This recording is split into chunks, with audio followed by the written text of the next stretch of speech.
Donc Pascal, elle est experte réglementaire MFSC et biostimulant chez Vox Gaia, qui est une société elle a créée. Elle vous en dira peut-être quelques mots. Donc on va faire un panorama sur la réglementation. On va faire un focus fertilisant et biostimulant. Mais ça va être à vous de jouer avant de passer la parole à Pascal avec encore une petite question. Alors là, je vais vous demander de choisir un seul type de produit microbien que vous connaissez le mieux. Donc, je vais vous lancer l'activité. Donc, entre biocontrôle, biostimulant, fertilisant, ou vous avez le droit de ne pas en connaître du tout. Et c'est très bien comme ça, parce que vous allez apprendre plein de choses aujourd'hui. Alors, on a deux bonnes nouvelles dans ces réponses, Pascal. La première, c'est qu'on a quand même tout le monde qui connaît au moins un des types de règlement de produits, que la majorité connaît le mieux les produits de biocontrôle, et ça tombe très bien parce qu'aujourd'hui, on va aborder essentiellement le marché biostimulant et fertilisant avec toi, et puis on va travailler sur les contraintes réglementaires de ces deux marchés-là, puisqu'aujourd'hui, on est dans le cadre d'un stress. On travaille, on a orienté la présentation sur le stress, sur un stress abiotique, et donc du coup, ça nous paraissait naturel de donner la parole sur ces deux aspects-là, donc biostimulant et fertilisant.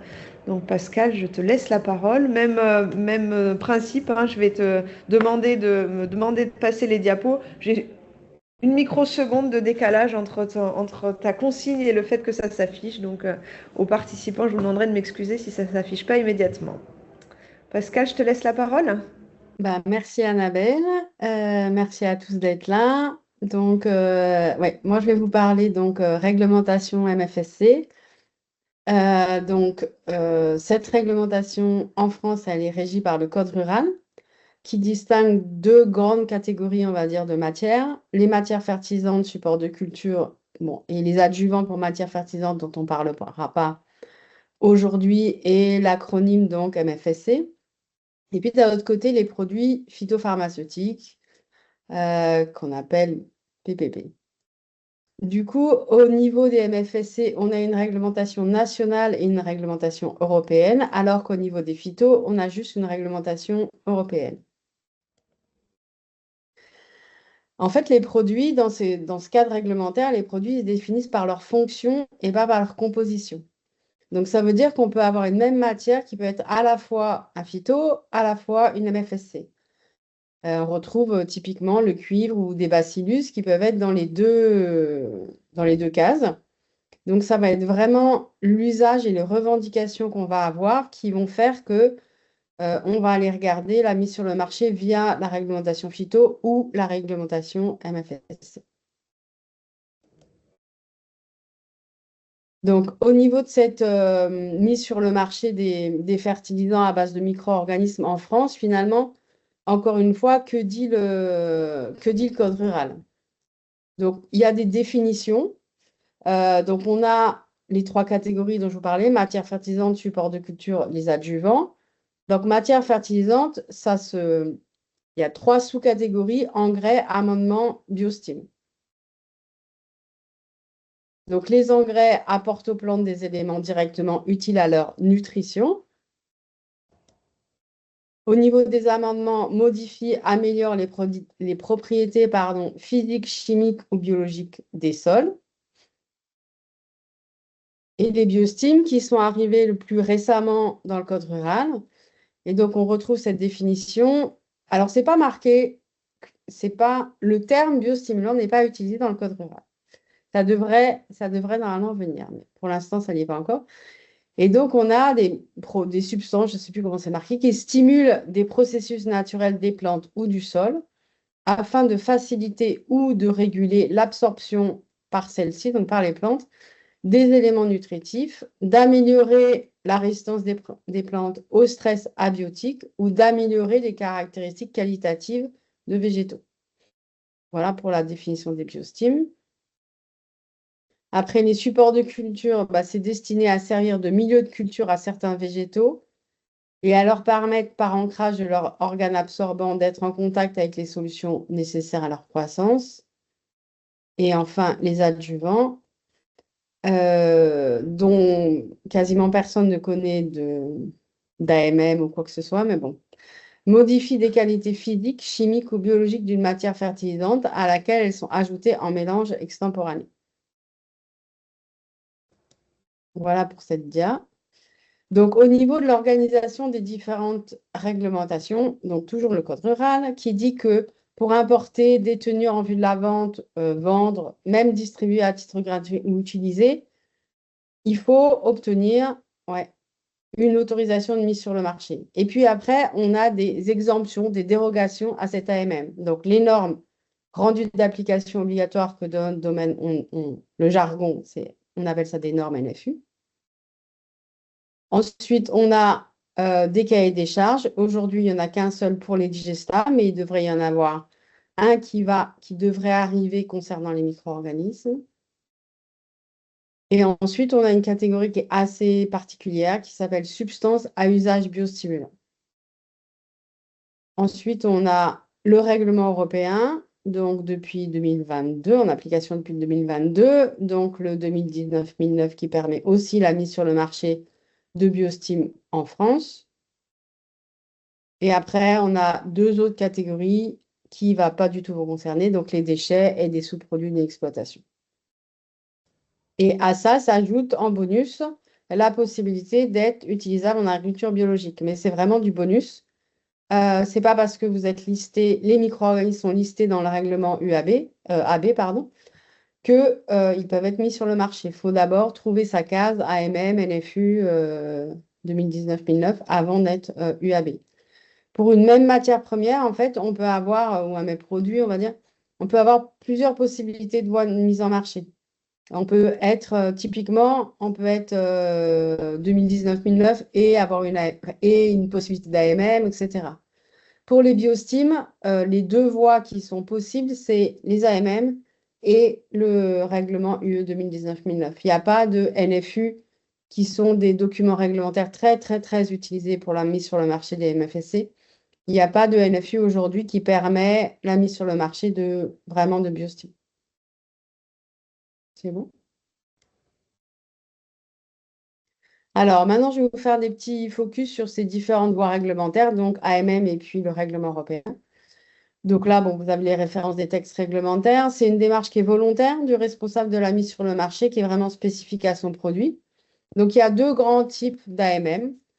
Alors, ce n'est pas des titres officiels, hein, mais on parle d'AMM parfois national, l'AMM historique, on va dire, où il faut faire une démonstration de différentes choses. Donc, la qualité de la fabrication. Donc, on va décrire toutes les matières premières. On va décrire le système de fabrication, le système de management de la qualité.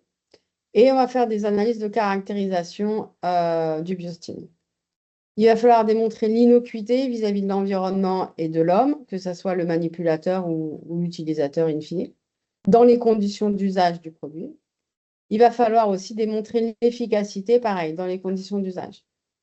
Donc, on a une taxe ANSES qui n'est pas négligeable, qui est soit de 11 500 ou de 23 000 selon les produits. Et le temps entre la soumission du dossier et la décision, c'est à peu près 15 mois, 1 an et demi, voilà, à peu près. Ce n'est pas très stable. Ensuite, on a cette deuxième possibilité qu'on appelle une AMM par reconnaissance mutuelle. Ça s'appuie sur un règlement européen 2019-515. Donc là, le dossier est beaucoup, beaucoup plus léger puisqu'il faut démontrer l'innocuité, mais uniquement via des données analytiques. Et éventuellement, on verra pour les produits, les biostimes à partir de basés avec des micro-organismes, il y a d'autres éléments à fournir. Et surtout, il faut prouver que le produit est bien mis sur le marché et conforme à une réglementation d'un État membre. C'est un peu la base de cette notion de reconnaissance mutuelle. Vous voyez, il n'y a pas de démonstration d'efficacité, il n'y a pas d'histoire de démontrer la qualité de la fabrication, le système de management de la qualité, etc. C'est vraiment light. La taxe est un peu moins importante quand même, 5 750 €.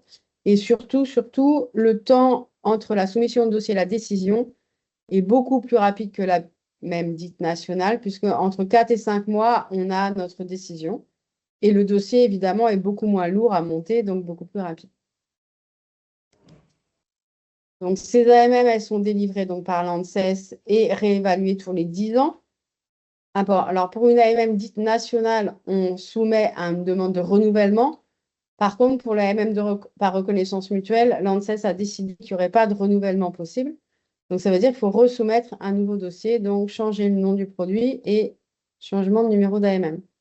Aujourd'hui, il y a à peu près 920 matières fertilisantes support de culture pour une AMM. On trouve les informations sur le site, là, IFI. Et depuis 2020, on constate que plus de 90% des AMM sont obtenus par reconnaissance mutuelle. Comme je vous disais, bah, c'est plus rapide et c'est moins cher, forcément. Et je vous ai fait un petit graphe alors, par rapport à ma propre base de données. Donc, j'ai mis 189 AMM positives de biostime à base de micro-organismes. Bon, vous pouvez arrondir, hein, délivrées depuis 2016. Alors, le petit graphique en dessous, c'est la ligne bleue continue. Donc, c'est les AMM obtenus par Recomute.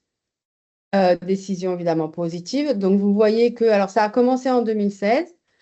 Et puis, il y a eu un gros pic en 2024, juste avant une augmentation de taxes. Et cette année, on voit quand même que ça a pas mal diminué. Donc, mon interprétation, c'est que finalement, il doit y avoir quand même des produits qui sont mis sur le marché via le règlement européen. La ligne jaune-orange continue, c'est les AMM dites nationales. Donc, vous voyez qu'il y en a eu un petit peu, et à partir de 2020, il n'y a plus rien.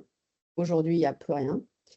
Plus d'AMM national Biostime et d'ailleurs quasiment plus d'AMM national tout court. Et en pointillé, vous avez les refus. Donc, le pointillé bleu, c'est refus Recomute. Donc, vous voyez en gros, avant 2020, ils acceptaient tout. L'ANSES acceptait tout. Et puis, finalement, ils sont mis à refuser quasiment la plupart en 2022. Et puis, maintenant, grosso modo, ils refusent un tiers, un peu plus, voilà, des AMM Biostime à base de micro-organismes. Et puis, oui, bah après, le pointillé jaune, on ne le voit quasiment pas. C'est comme il n'y a quasiment pas d'AMM national. Voilà. Donc, ça vous montre un peu ce qui se passe en ce moment. Donc, au niveau des requis techniques, justement, pour les dossiers micro-organismes, donc au niveau bulletin analytique, en tout cas pour la Recomute, hein, qui est le cas majoritaire. Donc, il y a juste un bulletin avec les éléments traces métalliques des pathogènes des HAP, donc c'est relativement soft. Il faut donner des informations sur la souche ou les souches, l'origine, comment on les conserve, le dénombrement, où est-ce que ça a été prélevé, etc. Si c'est une bactérie, il faut faire un antibiogramme pour chacune des souches. Il faut au moins que la bactérie soit sensible à 2 antibiotiques pour que ça soit validé par l'ANSES, que l'ANSES ne refuse pas, on va dire ça comme ça. Au niveau de l'étude de l'innocuité, c'est vraiment le risque consommateur qui semble intéresser et préoccuper l'ANSES.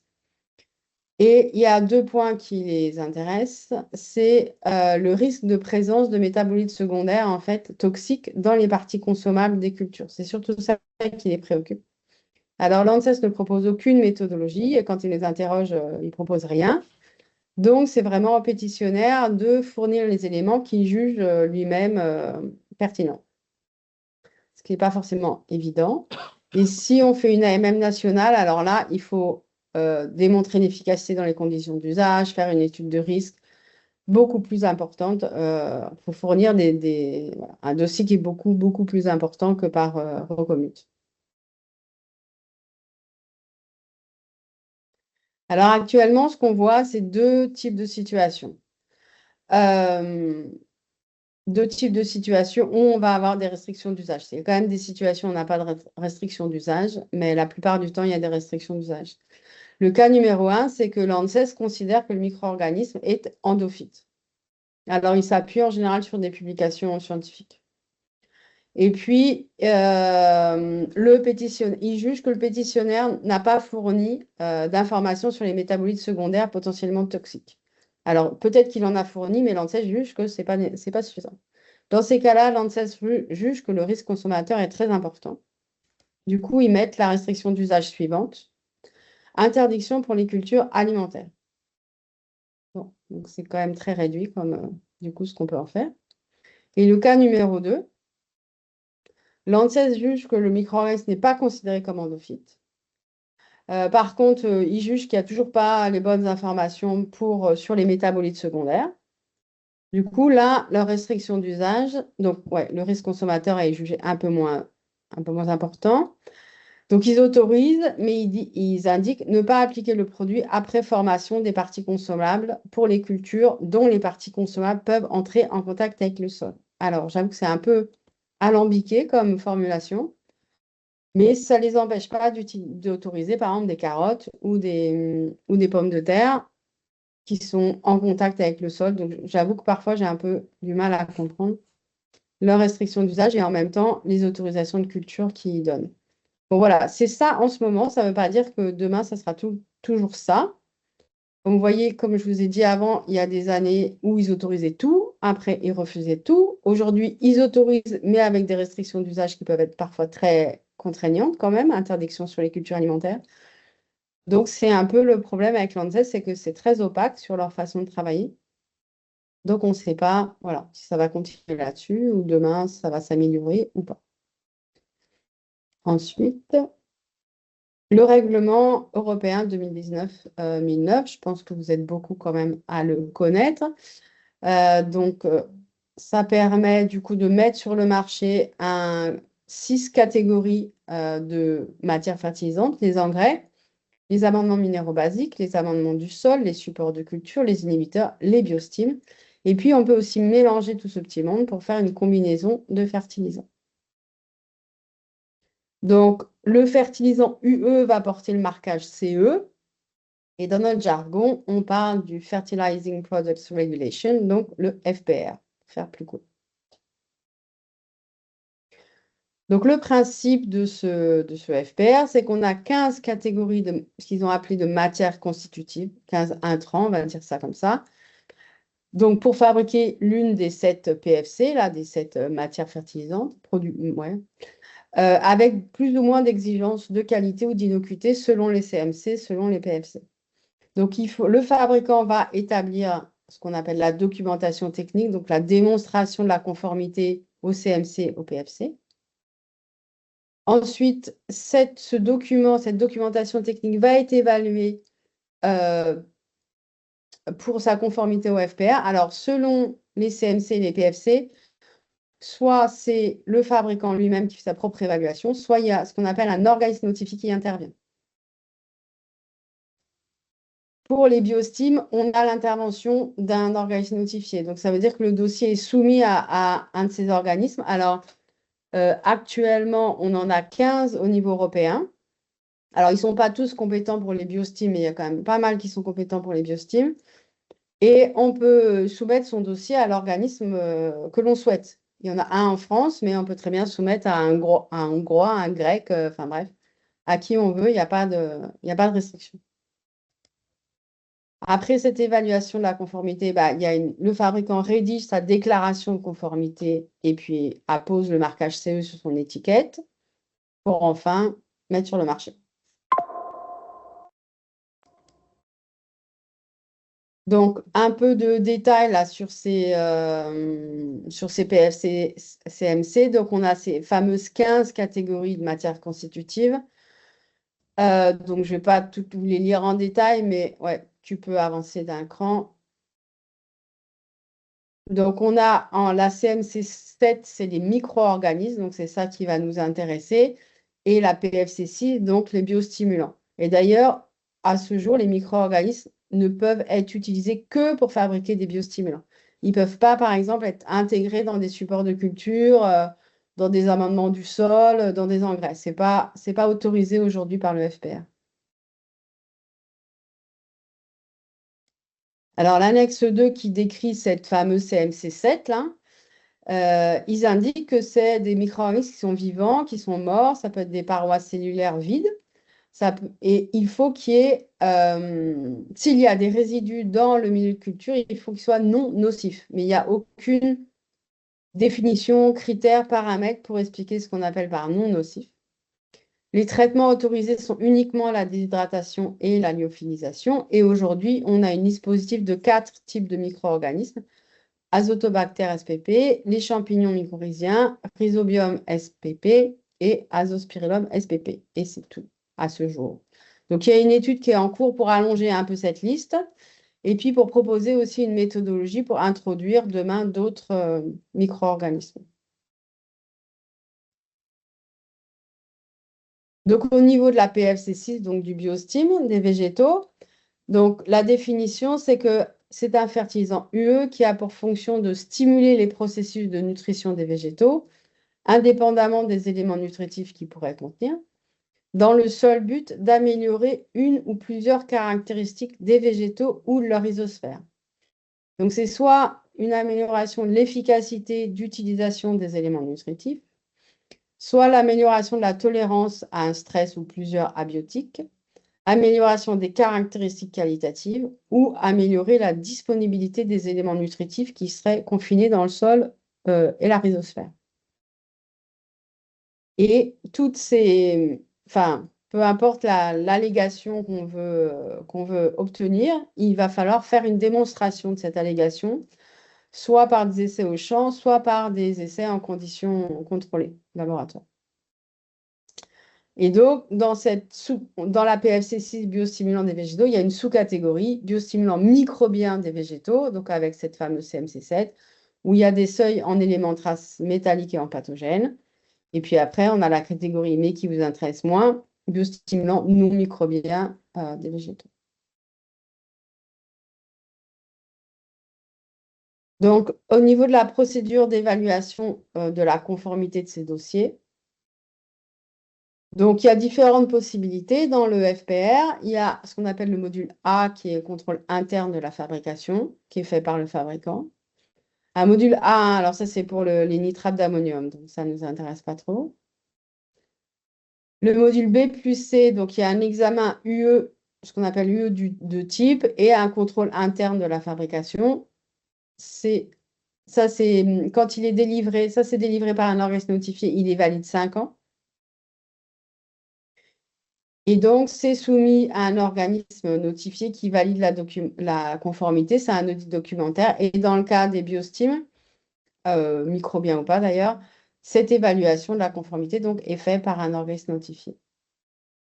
Et après, on a un autre module qui s'appelle le module D1, qui s'appelle Assurance de la qualité du procédé de fabrication. Là, ce module, il est valable 3 ans, pardon, mais il y a quand même des audits annuels de contrôle, tous les ans. Et là, on soumet un organisme notifié, donc il y a un audit documentaire et il y a un audit sur le site de fabrication. Alors, on peut très bien, pour un PFC6, pour un biostime, on peut très bien faire appel à ce module. Alors, il est beaucoup, beaucoup plus cher que le B plus C parce qu'il y a un audit physique sur le site de fabrication et puis il faut repayer, enfin, on paye tous les ans. Donc, c'est plus cher. Mais dans le cas où, manifestement, l'entreprise aurait vraiment beaucoup, beaucoup de produits, certains disent que ça pourrait s'avérer quand même moins cher que le module B+. À voir. Donc, dans tous les cas, il faut établir la fameuse documentation technique qui décrit du coup la conformité au CMC, la conformité au biostime. Et puis, dans le cadre du module D1, donc, il faut décrire son système d'assurance qualité de la fabrication, donc du ou des fertilisants qui sont concernés.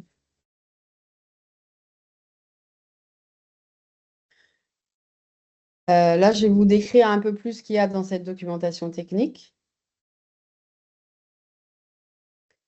Donc, preuve de conformité à chaque CMC. Donc, il faut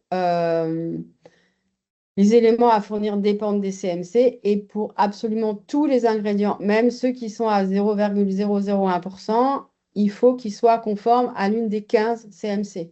Alors, OK, on a la CMC 7 dans lesquelles il y a les micro-organismes, mais s'il y a des additifs, adjuvants, peu importe le vocabulaire, qui sont ajoutés, il faut qu'ils soient dans une des 15 CMC. Ensuite, preuve de la conformité à la PFC, donc biostime. Alors, on peut utiliser des méthodes normalisées EN. Alors, dans notre jargon, on dit du coup qu'il y a une présomption de conformité. Ça veut dire que l'organisme notifié ne peut pas remettre en cause la méthode, mais il n'y a pas d'obligation à utiliser les méthodes. Bon, dans les faits, ils aiment quand même bien que ça soit utilisé. Dans tous les cas, le laboratoire, alors qui fait au moins les analyses, pas forcément les essais agro, mais les analyses, il doit être ISO 17025. Et alors, concernant les méthodes qui permettent l'évaluer d'efficacité des PFC6, on a 5 méthodes normalisées. Une regroupe des principes généraux qui vont expliquer le nombre d'essais qu'il y a à faire, qui vont proposer des regroupements de cultures. Voilà, les grandes lignes. Donc, c'est celle-ci. Après, on a la tirée 2, c'est l'efficacité d'utilisation des éléments nutritifs. Donc, en fait, on a une norme par claim, par type d'efficacité. Après, on a la tirée 3 qui est sur la tolérance au stress abiotique. La tirée 4 qui est sur la détermination des caractéristiques qualitatives. Et la dernière, tirée 5, qui est sur la détermination de la disponibilité des éléments nutritifs confinés dans le sol ou la rhizosphère. Donc, chacune des normes, donc là, OK, il y a la générale, mais après, dans chacune, vous avez des détails sur les modalités qui doivent être testées, sur les nombres de répétitions, sur, je ne sais pas, quand il y a des essais en champ, la surface qui doit être utilisée, etc. Enfin, tout est détaillé et ces méthodes sont enfin, voilà, publiées et accessibles.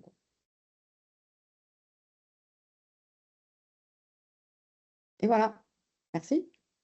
Eh ben, merci beaucoup, Pascal. Je me tourne maintenant vers vous pour savoir si vous avez des questions sur cette partie réglementaire. On voit qu'il n'est pas simple, hein, mais donc j'imagine qu'il doit y avoir quelques questions. Donc avec ce focus BioSteam Ferti. Alors, Ahmed a une petite question, ou Ah, Antonin, ou les deux, je ne sais pas. allez-y. Oui, j'ai une Allez. question.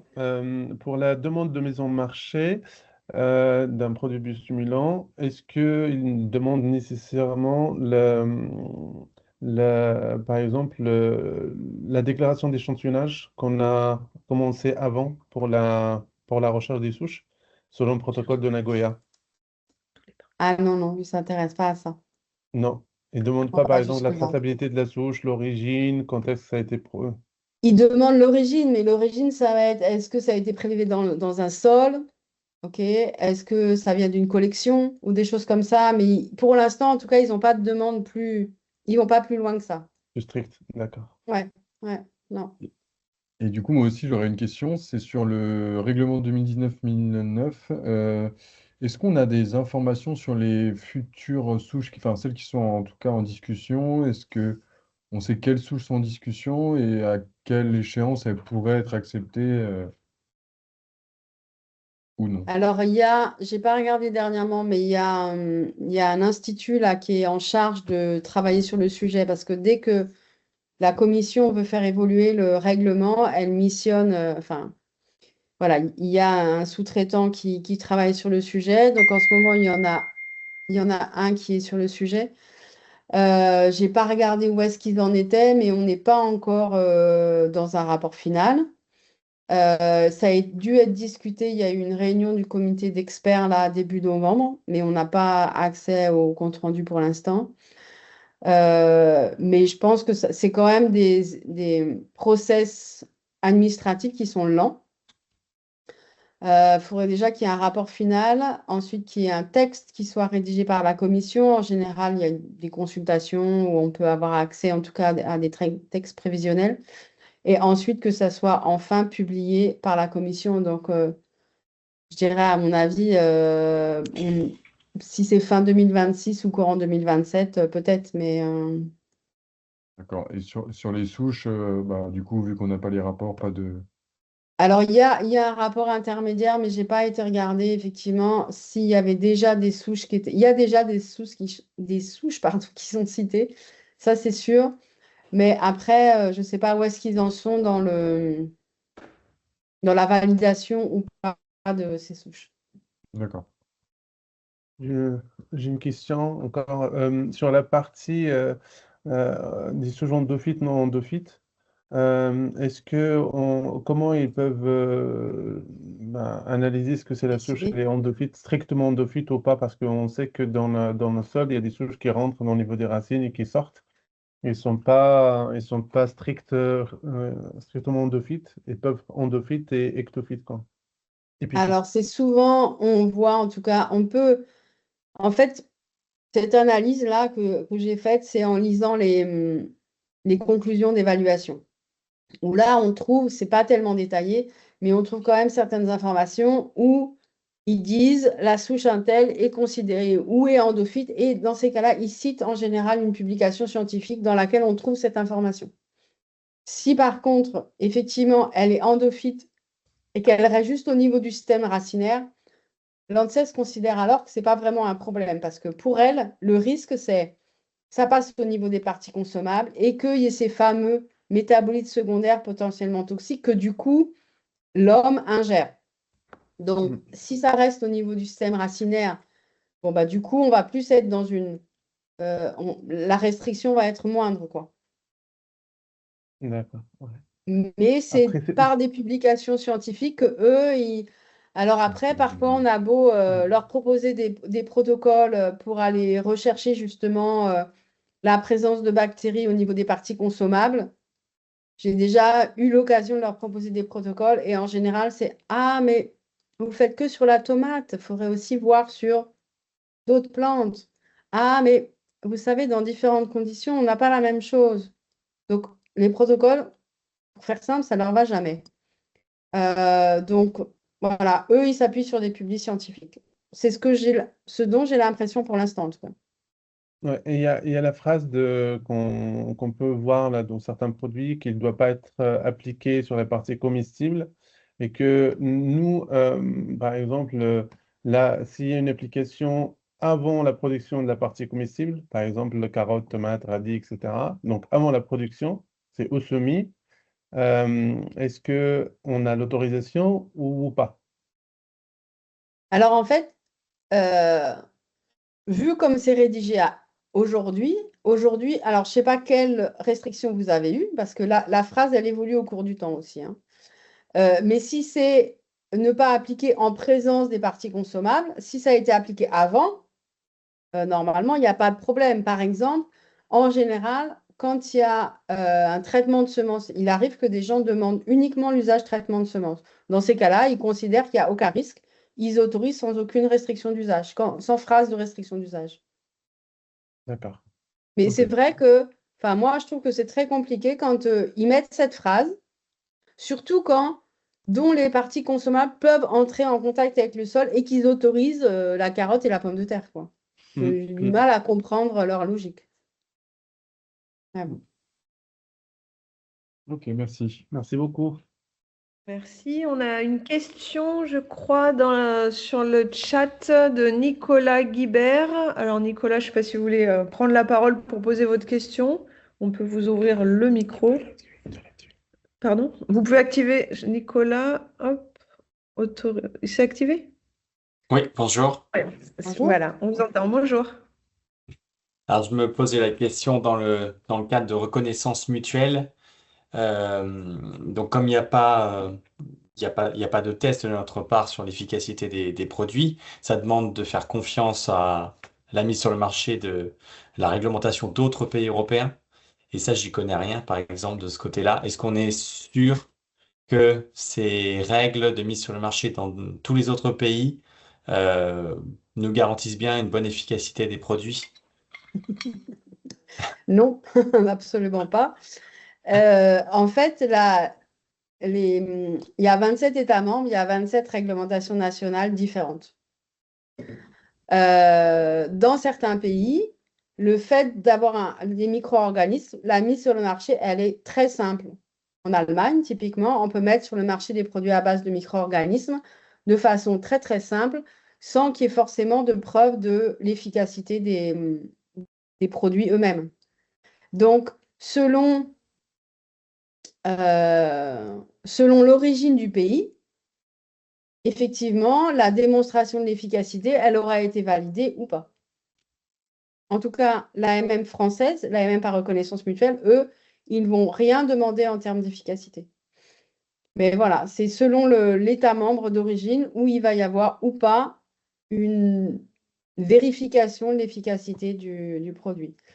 C'est pour ça que, en fait, au niveau de la mise en marché, aujourd'hui, à mon avis, les seuls produits qui ont effectivement démontré leur efficacité, c'est ceux qui ont une AMM nationale française et ceux qui sont conformes au FPR, où logiquement, l'organisme notifié a vérifié effectivement que les essais avaient été correctement menés et que l'allégation a bien été effectivement démontrée. Je suis du même avis que vous. Merci beaucoup.